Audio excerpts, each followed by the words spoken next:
কোন ধরনের অজুহাতে এই ফ্যাসিস্টের দোষর রাষ্ট্রপতি চুপ্পুকে কোন ধরনের সেফ এক্সিট বা বিদেশ যাতে পড়াতে না পারে সেই জন্য সজাগ দৃষ্টি রাখতে হবে এবং সরকারকে অনতিবিলম্বে এই ফ্যাসিস্টের দোষর রাষ্ট্রপতিকে গ্রেফতার করতে হবে।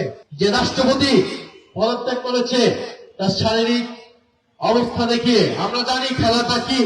বিএনপি সরকার তার পরিকল্পনা মাফিক এই রাষ্ট্রপতিকে পদত্যাগ করিয়েছে। আমরা বলেছিলাম এই সরকার নির্বাচিত হওয়ার পর উচিত ছিল এই ফ্যাসিস্টের দোষর দুর্নীতিবাদ রাষ্ট্রপতিকে অপসারণ করে তাকে পদত্যাগের সুযোগ না দিয়ে তাকে অপসারণ করে তাকে গ্রেফতার করা।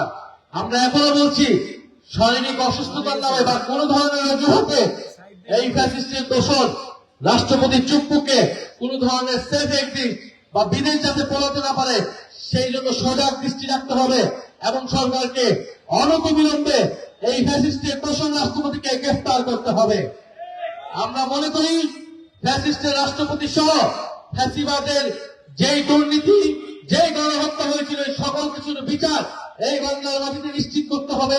ওসমান হাদির হত্যার খুনিদেরকে এই বাংলার মাটিতে বিচার নিশ্চিত করে জুলাই গণহত্যায় যারা অংশ নিয়েছিল তাদের বিচার নিশ্চিতের মাধ্যমে জুলাইয়ের শহীদদের প্রতি আমাদের যেই কমিটমেন্ট সেই কমিটমেন্ট আমাদেরকে পালন করতে হবে।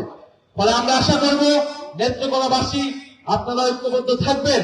জুলাই সনদ যদি বাস্তবায়ন না হয়, গণভোট যদি বাস্তবায়ন না হয়, পুলিশ সংস্কার হবে না, প্রশাসন সংস্কার হবে না, দুর্নীতি বন্ধ হবে না, লুটপাট বন্ধ হবে না, দেশের অনেক কোনো পরিবর্তনই হবে না, দেশের কোন ধরনের সংস্কারই হবে না।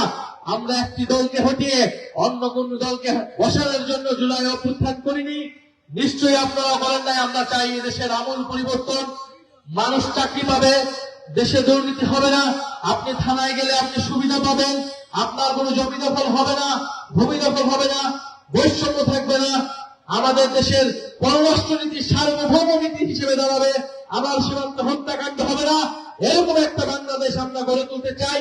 এদেশের তরুণরা রক্ত দিয়েছে, ইনশাল্লাহ নেত্রকোনাবাসী যদি আমাদের পাশে থাকে আমরা সেই জুলাই গণ অভ্যুত্থানে আকাঙ্ক্ষিত বাংলাদেশ গড়ে তুলবো ইনশাল্লাহ। এবং আপনাদেরকে কথা দিচ্ছি এই নেত্রকোনা পৌরসভা সহ আগামী স্থানীয় সরকার নির্বাচনে এনসিপি এককভাবে প্রতিদ্বন্দ্বিতা করবে এবং আপনারা যদি সহায়তা করেন, সাথে থাকেন, আস্থা রাখেন, ইনশাল্লাহ জাতীয় সংসদে মাত্র 6 জন হওয়া সত্ত্বেও যেভাবে আমরা কথা বলে যাচ্ছি জনগণের পক্ষে স্থানীয় সরকার নির্বাচন যদি আমাদেরকে সুযোগ করে দেয়, ইনশাল্লাহ এইখানকার স্থানীয় সরকারকে আমরা জনগণের প্রকৃত জনপ্রতিনিধি হিসেবে প্রতিষ্ঠা করবো, দুর্নীতিমুক্ত জনপ্রতিনিধি হিসেবে প্রতিষ্ঠা করবো। ইনকিলাব জিন্দাবাদ। আপনারা সবাই দোয়া রাখবেন, ইনশাল্লাহ আপনাদের সাথে আবারও দেখা লাগবে।